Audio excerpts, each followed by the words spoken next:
आज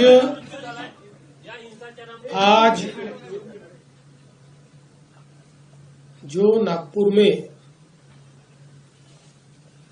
दंगाइयों ने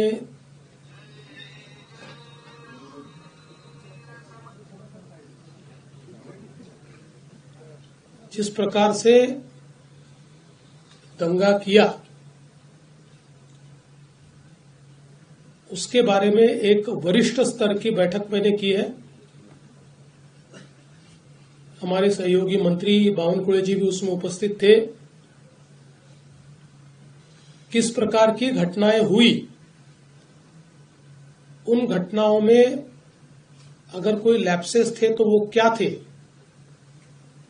उन घटनाओं को किस प्रकार से रिस्पॉन्ड किया गया और घटनाओं के बाद अभी तक क्या कार्रवाई की गई, इसकी पूरी जानकारी मैंने प्राप्त की है। मेरे अपने कुछ ऑब्जर्वेशंस उस संदर्भ में थे, वो भी मैंने पुलिस आयुक्त और जो वरिष्ठ अधिकारी थे उन सबके सामने रखे हैं। मूल रूप से ये घटना जिस दिन घटी उस दिन सुबह औरंगजेब की एक प्रतीकात्मक कब्र जलाई गई और उसको जलाने के बाद कुछ लोगों ने उसके बारे में कंप्लेंट भी की। पुलिस ने नियम के अनुसार उस कंप्लेंट को एंटरटेन भी किया, लेकिन बाद में कुछ लोगों ने सोशल मीडिया का उपयोग करते हुए पॉडकास्ट और पोस्ट के माध्यम से ये औरंगजेब की प्रतीकात्मक कब्र नहीं जलाई गई तो इस पर दरगाह की चादर लगाई थी और उसमें कुरान की आयतें लिखी हुई थी, उसको जलाया गया। इस प्रकार का एक झूठा प्रचार किया और लोगों की भावनाओं को भड़काने का काम किया। शाम के समय नागपुर के कुछ इलाकों में लोग जमा हुए और दंगाइयों ने पत्थरबाजी की, गाड़ियों को तोड़ा, दुकानों पर हमला किया और बड़े पैमाने पर नुकसान करने का काम किया।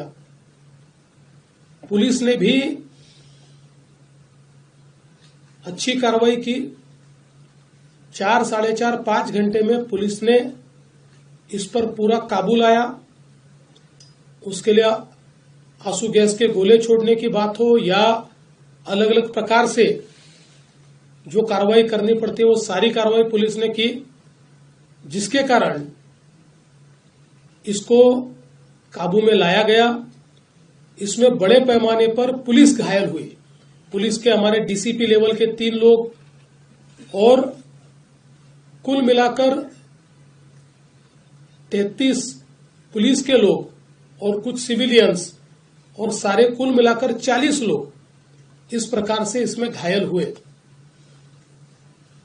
उसके बाद पुलिस ने इन इलाकों में कर्फ्यू भी लगाया। अभी उस दिन के बाद इन इलाकों में कोई घटना नहीं घटी है, शांति है। लेकिन जो सीसीटीवी फुटेजेस हमारे पास उपलब्ध थे, अलग अलग लोगों ने वीडियोस दिए थे, उन वीडियोस को भी एनालाइज किया गया। पत्रकारों ने भी पुलिस के पास कुछ वीडियोस दिए, उसको भी एनालाइज करने के बाद जो दंगाई है उनकी पहचान कर ली गई है। 104 लोगों को अभी तक पहचान कर पकड़ा गया है, जिसमें 92 लोगों को अरेस्ट किया है। 12-18 साल के अंदर के विधि संघर्षित बालक है, उनको उस कानून के तहत उन पर कार्रवाई की गई है। और जब तक आखिरी दंगाई को पकड़ा नहीं जाता, ये कार्रवाई रुकने वाली नहीं है। ये कार्रवाई चलती रहेगी। लगातार एविडेंस आ रहा है, उस एविडेंस के आधार पर ये कार्रवाई यहां पर चल रही है। ये भी तय हुआ है कि ये जितना नुकसान दंगाइयों ने किया है, इसका पूरा हिसाब निकाला जाएगा और ये पूरा नुकसान उनसे वसूल किया जाएगा। और अगर वो नुकसान के पैसे नहीं भरते हैं तो उनकी प्रॉपर्टी को बेचकर ये नुकसान भरपाई की जाएगी।